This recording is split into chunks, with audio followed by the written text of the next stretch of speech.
dabar jūs esat kaip pasinėrusiai savęm. Pasinėrusiai tai yra tokios liūdėsio depresijos nuotaika. Visada būkite atsargesnė, nes per daug jūs jau kentėjot, per daug liūdėjote, per daug nusivylimų jau buvo jūsų gyvenime ir dabar vėl jūs kartojat tą pačią klaidą, vėl nusivilėt.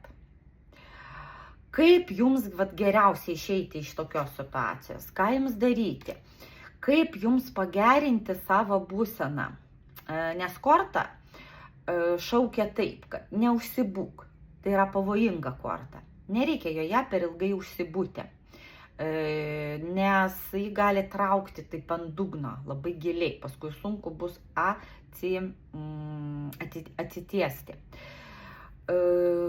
Ar tikrai jūs tinkate viens kitam su šito partneriu savo?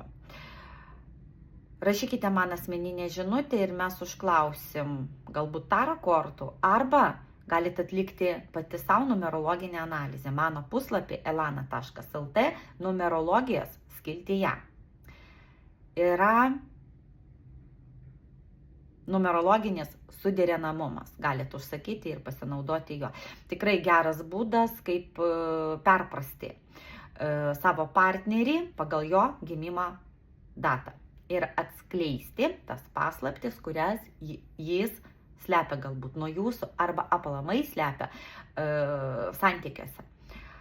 O aš kviečiu būtinai spauskit follow, čia viskas jums.